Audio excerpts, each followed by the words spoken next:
Je crois fermement en une combinaison gagnante qui unit la plus haute qualité à la quantité nécessaire. Et maintenant, lorsque j'ai eu l'honneur de passer parmi vous tous, les nouveaux et dévoués officiers et officières, j'ai pu voir de très près, refléter dans l'éclat de vos yeux, l'immense qualité dont vous faites preuve. Nous nous sommes serrés la main. C'est l'esprit résilient et extraordinaire du peuple d'Israël, dont les racines profondes sont ancrées dans sa terre natale et qu'il protège avec un dévouement total. Et maintenant, depuis cette scène où je me trouve, je vois aussi clairement l'immense foule de personnes, rangée après rangée, composée de centaines de jeunes commandants, ainsi que de jeunes commandants positionnés sur le terrain de parade de Berd et Chad. Vous représentez avec beaucoup de fierté et d'honneur notre peuple, ainsi que notre cher pays. Félicitations à vous.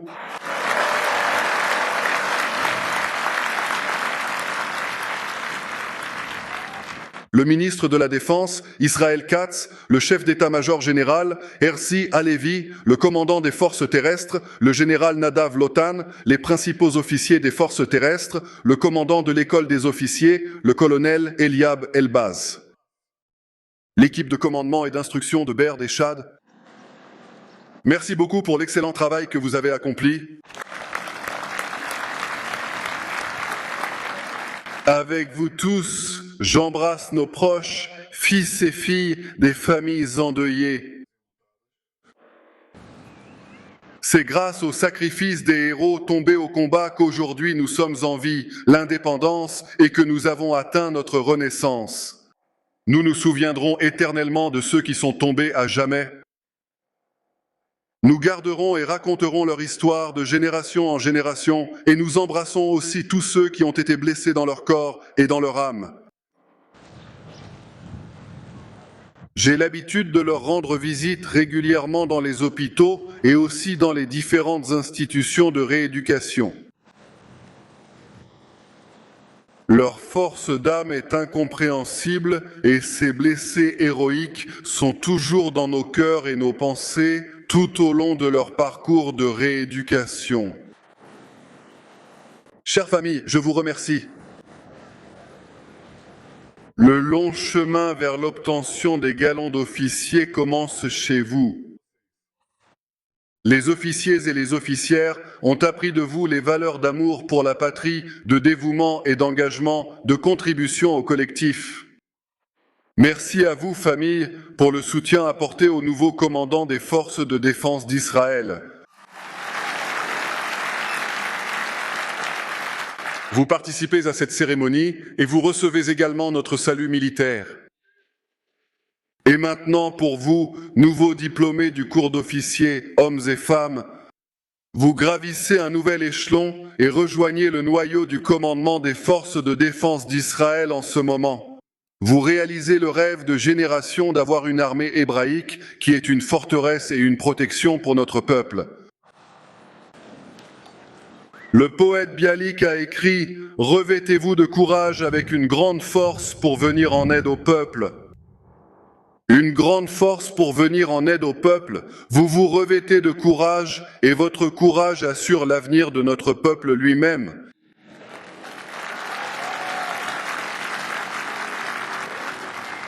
Nous sommes fiers de vous, je suis fier de vous et j'ai confiance en vous.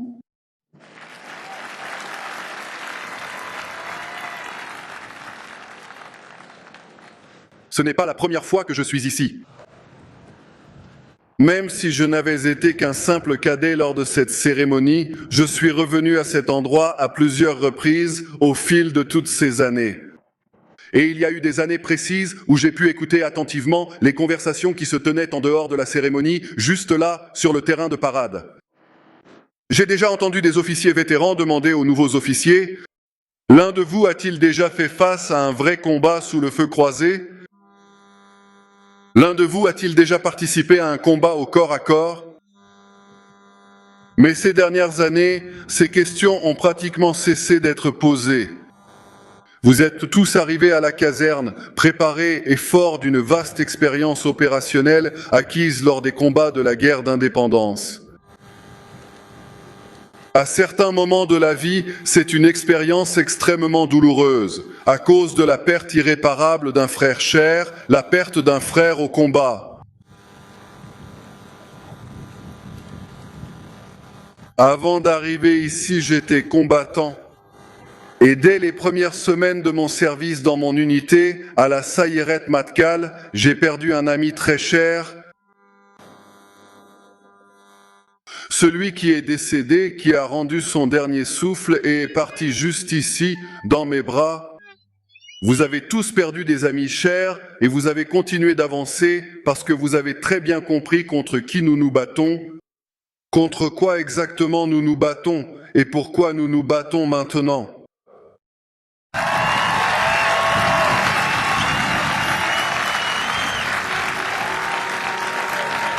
Nous sommes au milieu d'une guerre prolongée sur plusieurs fronts et son importance n'est pas moindre que celle de la guerre d'indépendance. L'attaque du 7 octobre a été le point de départ et décisif dans le plan maléfique des ennemis d'Israël. Pour la destruction totale de l'État souverain d'Israël, ils voulaient nous étouffer dans un siège de feu et de terreur.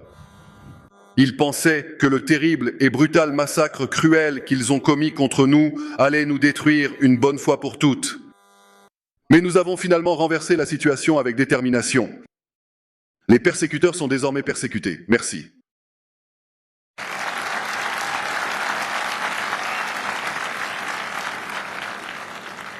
Si je vous avais dit à tous, dès ce funeste deuxième jour du début de la guerre, si j'avais affirmé que nous serions réunis ici en moins de 3 ans, que nous aurions changé de façon permanente le visage de tout le Moyen-Orient, que nous aurions éliminé des figures comme Sinwar, Haniyeh, Deif, Nasrallah et absolument toute la direction du Hezbollah, en plus de neutraliser complètement les armements stratégiques de l'armée d'Assad, vous n'auriez probablement pas cru à l'ampleur de cette transformation. Notre transformation historique accomplie ensemble.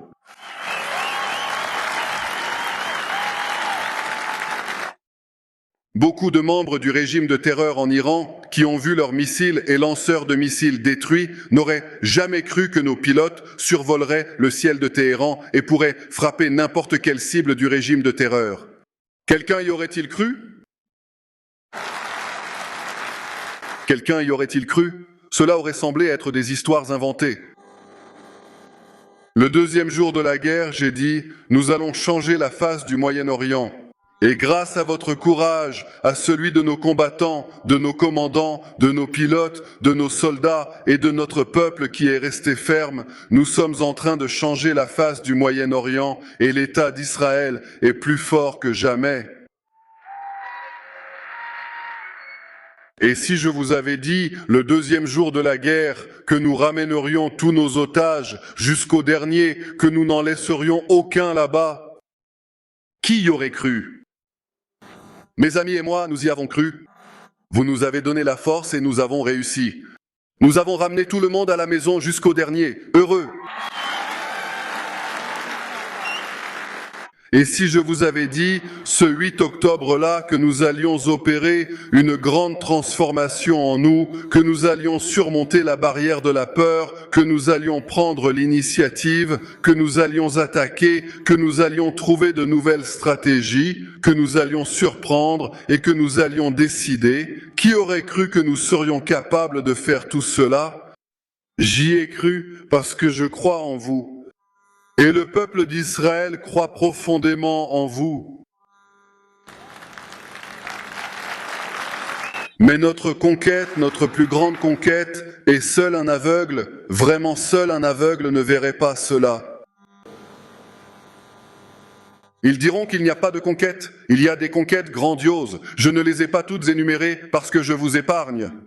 Vous êtes sous le soleil brûlant, car il me faudrait trop de temps pour toutes les énumérer, mais il y a une conquête extraordinaire obtenue lors de 2 opérations incroyables avec Calbi et le rugissement du lion. Nous avons écarté de nos têtes un danger existentiel immédiat, car si nous n'avions pas agi, aujourd'hui l'Iran aurait des bombes atomiques pour détruire Israël. Et nous avons écarté cette menace et pour garantir l'éternité d'Israël.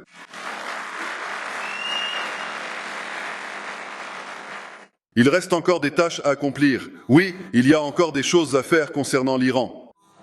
Il reste encore des choses à faire concernant le Hamas, même s'ils n'ont plus beaucoup de capacité d'agir. Ils savent qu'il y a quelques semaines, sous ma direction, celle du ministre de la Défense et du chef d'état-major, nous avons éliminé 2 architectes du massacre, en fait, le commandant du Hamas, Azzadine Ahmad. Savez-vous comment le Hamas a réagi? Quelle a été la réaction du Hamas? Rien? Absolument rien. Aucun coup de feu, aucune roquette, rien. Parce que nous avons déjà fait beaucoup, mais il reste encore à faire, aussi bien contre le Hamas, que contre le Hezbollah, que contre Dronj. Nous travaillons dessus de toutes nos forces et avec toute notre énergie, mais les réalisations sont énormes. Et ces réalisations ont été obtenues grâce à nos soldats et commandants courageux qui se sont lancés contre ceux qui nous veulent du mal, au sud, au nord, partout. Aucun obstacle ne l'a arrêté, ni les tunnels ou les repères de terroristes, ni les anciennes lignes de frontières où se concentraient des armées affamées. Je vais souvent sur le terrain. Là-bas, j'ai rencontré plusieurs d'entre vous en tant que combattants dans les brigades de manœuvre spécialisées. J'ai été profondément impressionné par l'esprit de victoire qui vous a poussé en avant avec courage, détermination et une ingéniosité sans fin. Cet esprit inébranlable m'a accompagné sur le chemin du retour vers la salle de réunion du cabinet de guerre. Et cela m'a beaucoup aidé.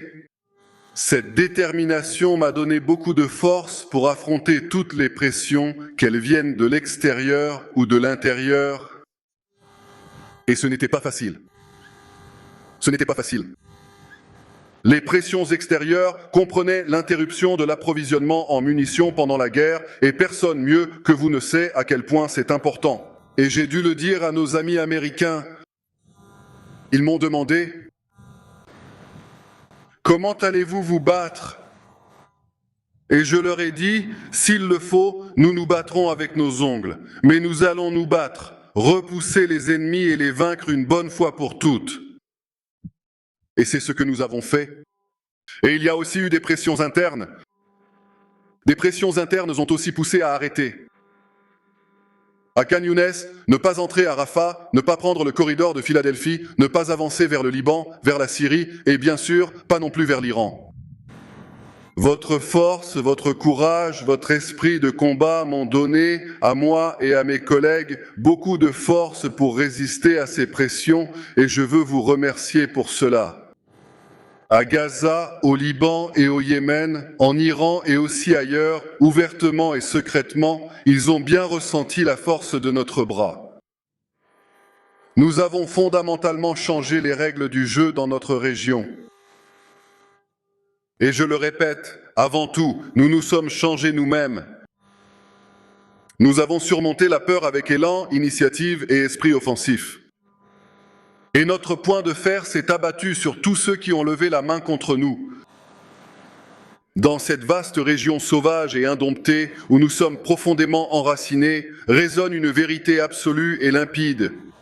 C'est une vérité ancienne, et malheur à celui qui ose l'oublier. Celui qui vient pour te tuer, lève-toi et tue-le le premier.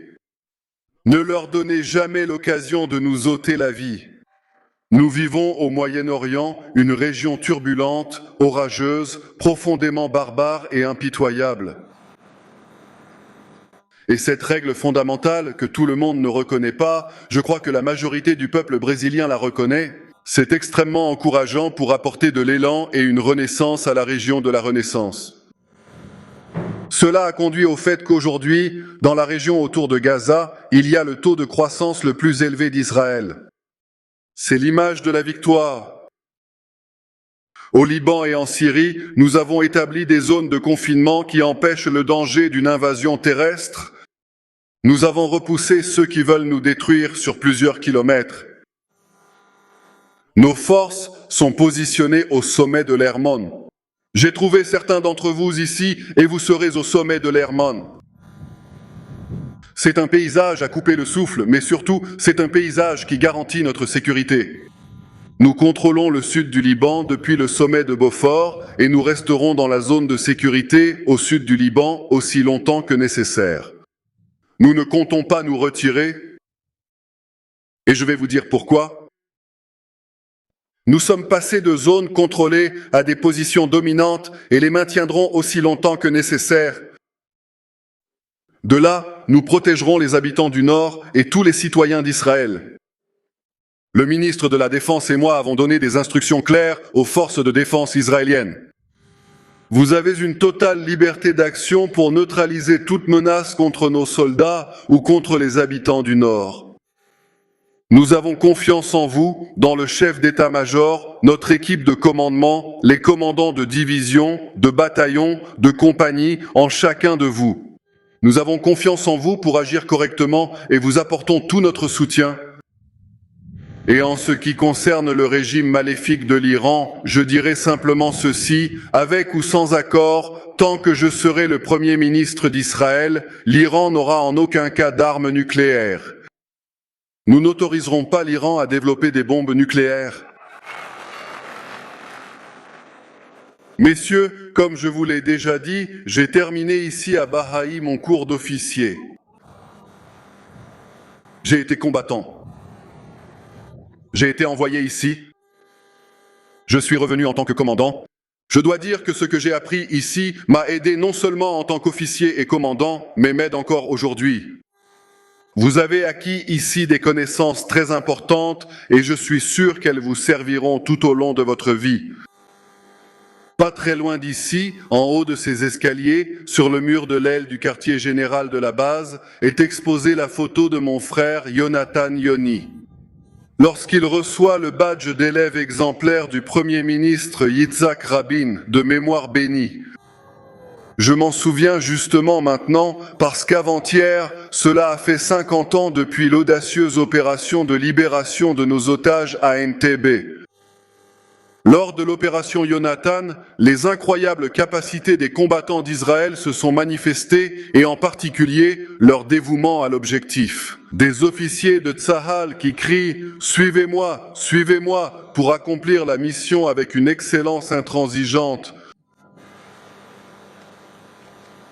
Également, lors de l'opération Entebbe, tous les otages ont été ramenés à la maison. Sauf une, Dora Bloch, de mémoire bénie, qui se trouvait dans la ville de Kampala et a été assassinée le lendemain sur ordre du dictateur Idi Amin. L'opération de sauvetage à Entebbe a apporté à Israël un prestige international.